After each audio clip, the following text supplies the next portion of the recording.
Assalamualaikum warahmatullahi wabarakatuh. Selamat malam, salam jumpa saudara penonton dimanapun Anda berada malam hari ini. Senang sekali saya Nita Aswin kembali hadir menyapa Anda dalam dialog khusus kita pada malam yang sangat luar biasa ini. Dalam dialog khusus kita kali ini kita akan membicarakan tentang renegosiasi kontrak karya PT Vale. Ancaman kerusakan hutan dan lingkungan terhadap aktivitas pertambangan di Sulawesi Tengah. Dan untuk membicarakan soal ini lebih jauh dan lebih detail seperti apa, sudah hadir narasumber di Studio 1 TVRI yang akan berbagi pada kita semua pada malam hari ini. Saya perkenalkan dulu dari samping kanan saya ada Bapak Etaldo, Direktur Jaringan Advokasi Tambang. Selamat malam Bapak. Selamat malam. Apa kabar malam ini? Kabar baik. Ya, terima kasih sudah hadir Pak Etal. Juga yang tidak asing lagi tentunya Pak Mahfud Maswara. Ya, beliau malam ini adalah Direktur Yayasan Tanah Merdeka LSM yang ada di Sulawesi Tengah begitu Pak ya. Selamat malam Pak. Malam, Assalamualaikum warahmatullahi wabarakatuh. Terima kasih sudah hadir di Studio 1 TVRI dan malam hari ini menariknya karena ada dua bupati kita yang hadir mewakili pemerintah Sulawesi Tengah malam hari ini. Ada Pak Anwar Hafid, Bupati Morowali. Apa kabar Bapak? Ya, Assalamualaikum warahmatullahi wabarakatuh. Kabar baik. Terima kasih sudah hadir Pak Anwar. Jauh-jauh dari Morowali ya Pak. Terbang malam ini untuk dialog khusus pada malam hari ini. Terima kasih sudah hadir. Ada Bapak Dr. Andas Kasman Lasa SH, Bupati Donggala yang baru-baru saja terpilih. Selamat Bapak sekali lagi ya. Terima kasih sudah hadir Pak Kasman. Sehat ya? Sehat. Oke, baik. Dan terakhir ada Bapak DB Lubis SH. Beliau adalah Kepala Bidang Hukum, Perizinan dan Non-Perizinan Kabupaten Donggala. Terima kasih sudah hadir. Ini mendampingi Bupati Donggala ya. Oke, baik. Ya, terima kasih sudah hadir narasumber pada malam hari ini. Dan untuk membicarakan lebih jauh tentang renegosiasi dari kontrak karya PT Vale ini, kemudian aktivitas pertambangan ini sendiri di Sulawesi Tengah, Anda bisa bergabung bersama kami di line telepon di 452414 atau di 4799995. Anda bisa bergabung dan berdialog bersama 5 orang narasumber saya yang sudah hadir di studio malam hari ini. Ya, dialog kita malam hari ini saya mulai mungkin dari Pak Etal dulu ya. Pak Etal ini nama keren memang ya. Oke, baik. Pak Etal ini Pak Etal adalah direktur dari Jaringan Advokasi Tambang. Nah, ini bagaimana kemudian pandangan Pak Etal sendiri melihat pertambangan dari masa ke masa, khususnya di Sulawesi Tengah? Oke, terima kasih. Pertama, pertambangan di Sulawesi Tengah tidak lepas dari satu produk kebijakan pemerintah pusat ketika melahirkan yang namanya Undang-Undang Nomor 11 tahun 1967 tentang pokok-pokok pertambangan. Kemudian setelah undang-undang itu lahir perizinan dalam bentuk kontrak karya. Salah satunya PT Freeport Indonesia, kemudian PT Vale atau dahulunya Inco yang berada di Morowali. Kebetulan Pak Bupatinya ada bersama-sama kita di sini. Nah, kontrak karya sendiri itu memiliki beberapa keistimewaan dari masing-masing rezim yang kemudian diberikan oleh pemerintah pusat. Nah, kontrak karya di Indonesia ada 7 rezim. Rezim pertama sampai rezim ke-7 itu masing-masing memiliki kemudahan tersendiri dalam hal pengelolaan sumber daya alam, khususnya tambang di Indonesia. Nah, kalau kita merujuk di Sulawesi Tengah, di Sulawesi Tengah ini selain 2 kontrak karya sebelumnya yang sudah ada, PT Vale dan PT Citra Palu Mineral, kemudian boomingnya tambang di Sulawesi Tengah itu pada tahun 2007. Sejak kontrak pertambangan yang kemudian berubah ketika ada Undang-Undang Nomor 4 tahun 2009 tentang mineral dan batu bara, berubah menjadi izin usaha pertambangan. Nah, Undang-Undang Nomor 4 tahun 2009 inilah yang kemudian menjadi cikal bakal lahirnya berbagai macam rezim perizinan di sektor pertambangan di Indonesia. Nah, terkait dengan tema kita tentang renegosiasi kontrak karya, ada satu hal yang menurut saya ini sangat memukul kita sebagai masyarakat sipil, bahwa kontrak karya PT Vale yang diperpanjang sejak tanggal 17 Oktober, 3 hari sebelum SBY berakhir itu diperpanjang menjadi 30 tahun. Ini menurut saya adalah hal yang keliru, karena seharusnya kontrak karya itu 30 tahun pertama, kemudian boleh diperpanjang 20 tahun, kemudian diperpanjang lagi 20 tahun. Tetapi saya tidak mengerti apa dalam benak pemerintah pusat kenapa diperpanjang menjadi 30 tahun. Nah, ini adalah hal yang menurut saya menjadi satu hal titik berat dari kontrak karya yang ada di Morowali. Nah, di Morowali itu kan PT Vale menguasai 36.000 hektar kalau tidak salah, Pak Bupati ya. Nah, 36.000 hektar sejak tahun 1968 hingga dengan saat ini itu hampir tidak pernah dikelola sama sekali oleh PT Vale, lahan 36.000 hektar itu. Nah, pemerintah daerah khususnya Sulawesi Tengah ataupun pemerintah daerah Kabupaten Morowali tidak bisa mengapa-ngapain tanah itu. 36.000 hektar terlantar begitu saja, ada kerugian negara besar di situ karena tidak ada nilai ekonomis dari tanah itu dari penguasaan selama kurun dari 68 sampai dengan detik ini. Nah, itu satu hal. Yang kedua, Vale itu kalau kita melihat neraca perdagangannya, Vale sampai bisa mendapatkan keuntungan 180 juta US dollar atau sekitar 180 triliun. Nah, ini hal yang menurut saya harus dikaji kembali oleh pemerintah, khususnya pemerintahan baru yaitu Jokowi JK. Ini kalau bisa perlu ada pressure besar dari seluruh rakyat Indonesia. 170 triliun itu angka yang fantastik menurut saya. Betul. Karena dari kebijakan pemerintah dalam kurun waktu berapa minggu terakhir ini adalah pencabutan subsidi. Katanya menghemat APBN 20 triliun. Kalau cuma 20 triliun, kalau PT Vale diambil sama negara, dikelola sama negara, berapa pendapatan negara dari sektor pertambangan? Itu baru dari satu kontrak karya, belum pertambangan-pertambangan yang lain baik di Kabupaten Donggala, di Kota Palu, di Banggai maupun di beberapa wilayah lainnya semua sedang beraktivitas, tetapi menurut saya kontribusinya sangat rendah terhadap pemerintah. Oke, baik Pak Eta, terima kasih. Saya ke Pak Mahfud dulu. Ini Pak Mahfud melihat kondisi memang setiap tambang pasti membutuhkan lahan yang luas begitu ya. Nah, kemudian dampak yang terjadi ketika terjadi perluasan industri tambang yang menjadi korban ini sudah pasti masyarakat sipil. Pasti. Tanggapan Pak Mahfud? Ya, pertama, kenapa kehadiran pertambangan itu sentuhan langsungnya pasti dengan masyarakat di sekitar situ. Nah, kami dari Yayasan Tanah Merdeka itu fokus misalnya ke sektor kehutanan atau tempat tinggal masyarakat terdekat. Contoh yang paling dekat dari polemik kontrak karya, misalnya saya kasih satu contoh adalah sejak tahun 68 dia kontrak karya, kemudian ada program pemerintah juga yang menetapkan ada transmigrasi di daerahnya Pak Bupati, itu khususnya di Blok Bahodopi, di nama desanya sekarang Unepute. Kami mendampingi ini sejak tahun 90-an, Yayasan Tanah Merdeka bekerja di sana.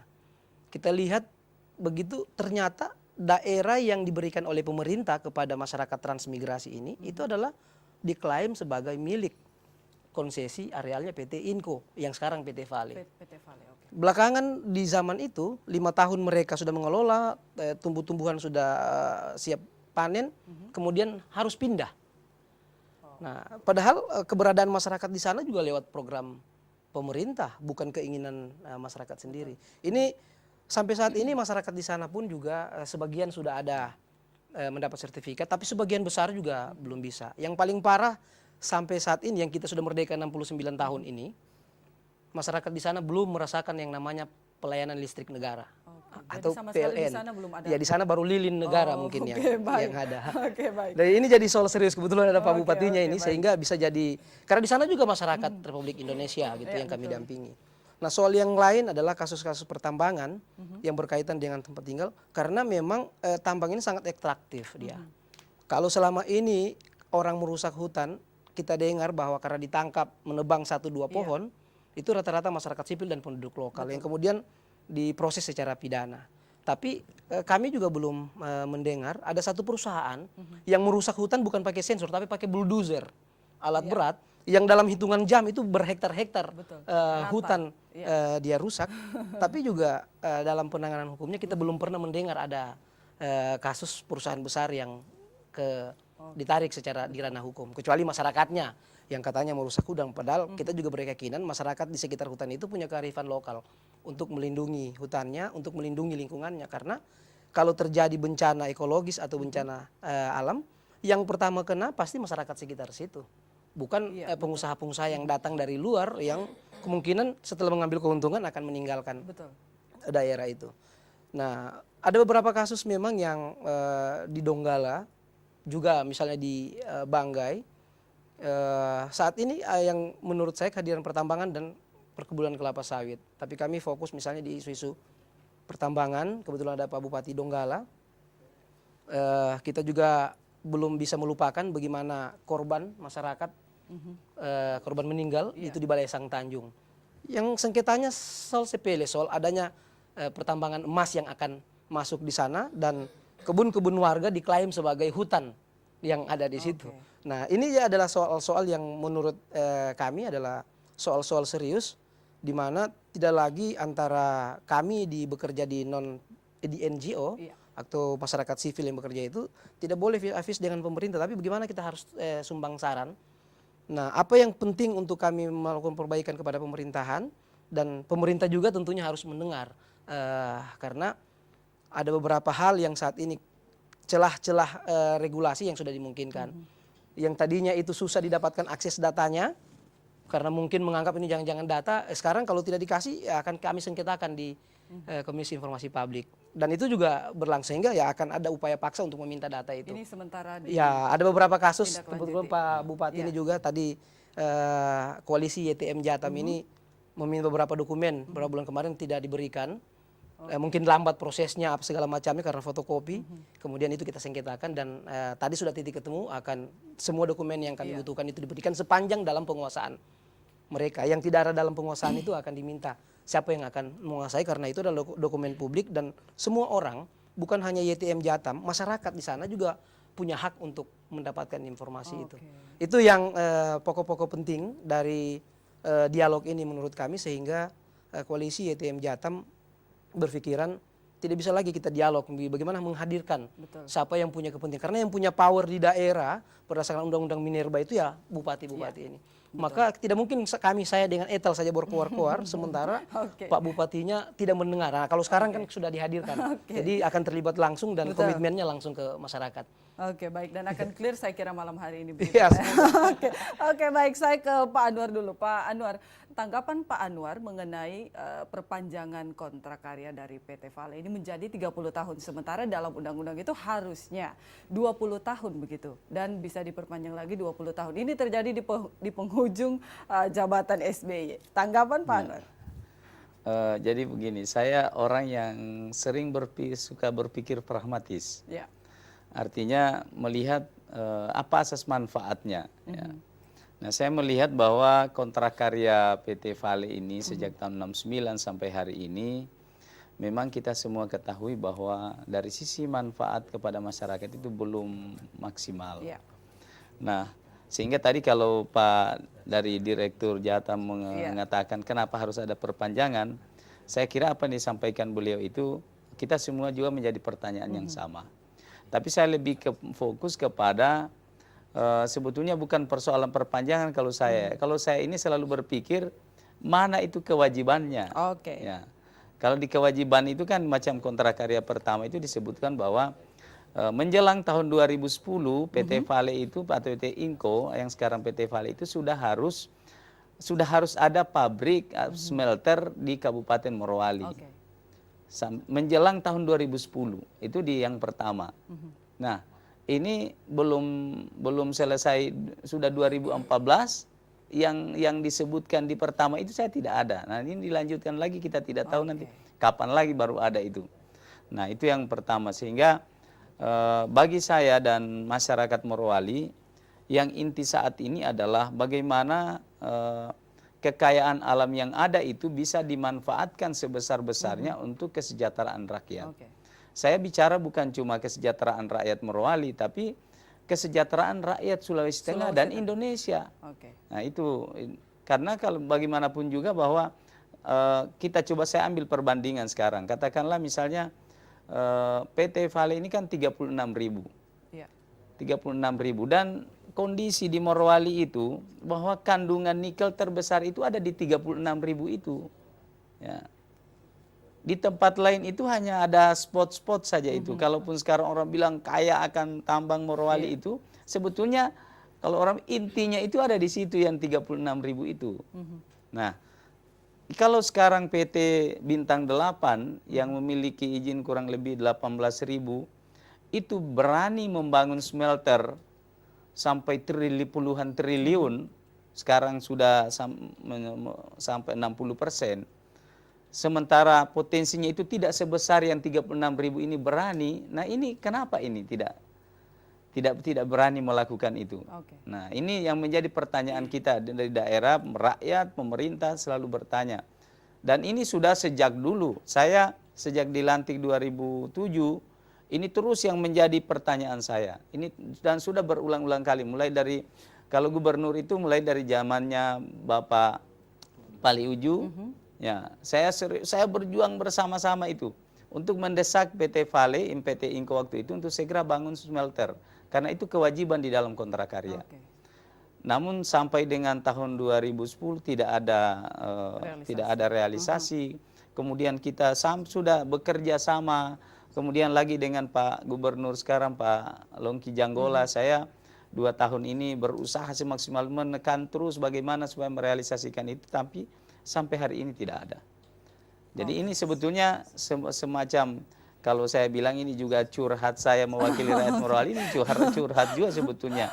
Mudah-mudahan didengar oleh para pemangku kepentingan, ya sehingga kita tidak membiarkan. Jadi perjuangan ini bukan cuma perjuangan, makanya saya sangat salut kalau ada yang sekarang mengangkat masalah ini.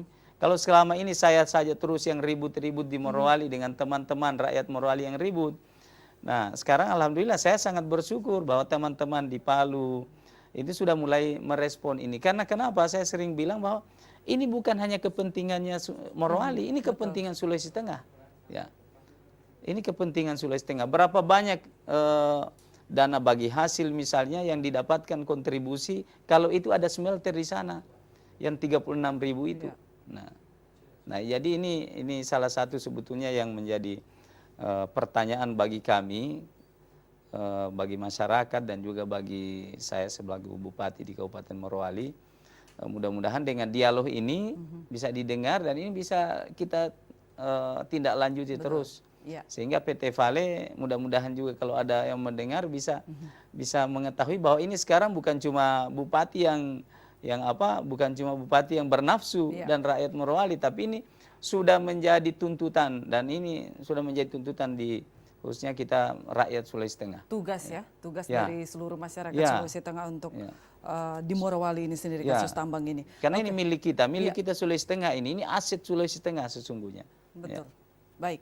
Pak Anwar, terima kasih. Saya ke Pak Kasman Lasa dulu. Pak Kasman, ini kalau misalnya Bapak boleh men-share berapa izin dari perusahaan tambang, baik perusahaan tambang yang ada di wilayah Donggala, baik yang dalam bentuk mineral ataupun pasir dan kerikil ini, Pak Bupati. Ya, baik, terima kasih. Saya sebenarnya di Kabupaten Donggala, sejak saya memimpin Donggala dilantik tanggal 15 Januari 2014 kemarin. 2014. Tepatnya baru sekitar hampir 11 bulan. Hampir 11 bulan namanya. Hampir 11 bulan itu memang yang berkaitan dengan tambang di Kabupaten Donggala ada sekitar izin 69 izin. Yang banyak adalah batuan. Batuan dalam hal ini batu pasir, kerikil, batu abu dan sebagainya. Nah, yang kurang itu adalah logam. Nah, logam termasuk biji besi. Biji besi yang ada di sana tepatnya di Kecamatan Sojol. yang kemarin di apa perusahaan di sana yang lagi beroperasi waktu itu, seingat saya adalah PT Al Rizki, dan itu sampai hari ini tidak jalan lagi, tidak beroperasi, dan itu kita hentikan. Lalu kemudian di dalam perjalanannya sekitar 69 perusahaan tambang ini semuanya saya juga melihat ini ngeri, saya lihat. Karena kengeriannya saya itulah, maka pada bulan April tahun 2014 kemarin, ketika ada kerjasama antara pemerintah daerah provinsi bersama dengan pemerintah kabupaten kota Sulawesi Tengah, lalu bersama dengan KPK melakukan upaya kerjasama, kesepakatan bersama ketika itu. Nah, tindak lanjut dari kesepakatan itu, saya di Kabupaten Donggala tidak tanggung-tanggung. Saya lakukan moratorium dengan berpegang teguh pada kondisi-kondisi tambang yang ada di wilayah kerja saya. Nah, dengan 4 kriteria. Kemarin itu kriteria pertama lah yang dikatakan open dengan persentase 75 sampai 100. Nah, itu bagi perusahaan yang berada di dalam areal itu, dia bisa beroperasi. Artinya berarti bahwa dia masih dokumennya lengkap. Kemudian kewajibannya dia juga laksanakan sehingga tidak ada masalah. Nah, itu yang kita sebut dengan open itu. Kemudian yang kedua adalah open bersyarat. Open bersyarat ini 5 sampai 75%. Lalu ini perusahaan tambang yang di dalam kriteria kedua ini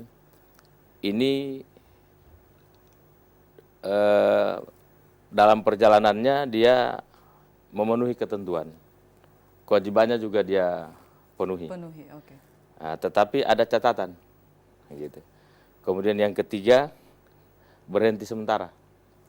Nah, berhenti sementara ini, kriteria berhenti sementara ini adalah kriteria kita hentikan dulu sementara sambil dia mengurus pengurusan dokumen-dokumen yang terdapat di dalam sejumlah kewajiban yang harus dia penuhi. Lalu kemudian yang keempat, nah ini yang kita berhentikan sama sekali. Ini dia juga mau bertambang, tapi tidak mampu. Dari sisi pemenuhan kewajiban juga dia dokumen-dokumen juga tidak lengkap. Kemudian yang berkaitan dengan istilahnya untuk melakukan jaminan itu juga dia tidak punya kemampuan sama sekali itu. Ya, secara kasar dikatakan dia tidak punya dana, dia tidak punya modal untuk melakukan itu. Nah, 4 kriteria inilah sehingga Kabupaten Donggala dari bulan April sejak penandatanganan kerjasama, kemudian lalu kita tindak lanjuti sampai pada bulan Mei, Juni, Juli, Agustus, September, diberi kesempatan kepada seluruh perusahaan tambang yang ada di Kabupaten Donggala. Saya beritahu kepada Kadis Pertambangan, saya bilang jangan main-main persoalan tambang ini. Ini harus kita, bukan cuma urusan yang berkaitan dengan pengelolaan wilayah izin tambang itu, tetapi kita juga harus lakukan moratorium yang berkaitan dengan bagaimana pemegang IUP itu, supaya dia harus sadar, dia tahu bagaimana hak dan kewajibannya. Nih, jangan dia haknya lebih banyak ini, tapi kewajibannya kepada pemerintah daerah. Jadi saya dari awal memang sudah ngotot terhadap untuk melakukan langkah-langkah pembenahan, baik secara administrasi maupun secara dokumen maupun secara IUP itu. Saya sudah melakukan pembenahan, penataan pengelolaan dari sisi ini. Nah, oleh karena itu dengan langkah inilah format sekaligus didukung dan didorong oleh KPK. Nah, saya juga sudah 3 kali diundang oleh KPK.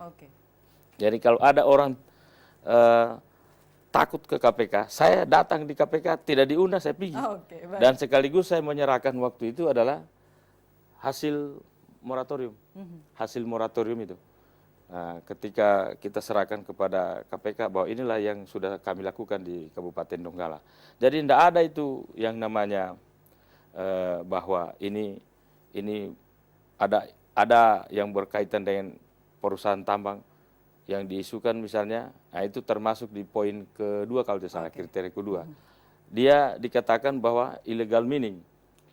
Ada perusahaan yang satu itu namanya perusahaan PT MAP yang kemarin-kemarin dia disampaikan di mana-mana, dipublikasikan bahwa perusahaan ini illegal mining, termasuk illegal mining. Artinya dia tanpa izin. Dia mengelola itu tidak ada izinnya. Nah, ternyata izinnya ada. Setelah ditunjukkan oleh yang bersangkutan dokumennya ada izinnya. Lalu setelah itu beberapa bulan kemudian disampaikan lagi bahwa izinnya ini ada tapi sudah mati. Nah, seperti itu kira-kira. Jadi ini juga membuat polemik di masyarakat ini bahwa itu sudah kita perbaiki. Yang jelas bahwa hakikat dari keinginan pemerintah daerah sesungguhnya adalah bagaimana tadi disampaikan oleh Pak Bupati Morowali, yaitu azas manfaat. Jadi ada manfaatnya untuk masyarakat, manfaat untuk pemerintah daerah. Betul. Nah, sehingga dari 3 aspek yang harus kita pegang teguhin adalah azas manfaat, azas keadilan, dan azas hukum.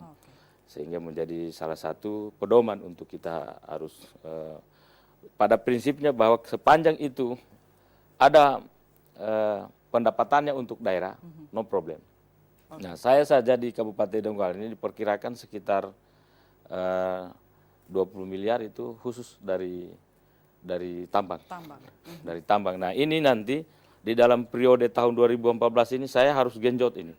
Makanya ada 2 dinas ini, saya bilang kita harus terbuka untuk memberikan apa sesungguhnya yang harus disampaikan kepada masyarakat. Bagaimana sebetulnya pekerjaan yang dilakukan oleh Dinas Pertambangan, mulai dari tahap pra, ya, sampai pada pemuatan, sampai seterusnya. Dibuka kemudian disampaikan. Kemudian begitu juga di Dinas Pendapatan. 2 dinas ini yang berpikir saya bahwa karena sini adalah intinya untuk bisa. Kalau itu kita sudah bisa ukur, maka tentunya kinerja ke depan untuk mendapatkan PAD kita sejumlah berapa itu, saya yakini bahwa bukan cuma 20 miliar itu per tahun kita dapat ke depan. Bisa terjadi menggenjot.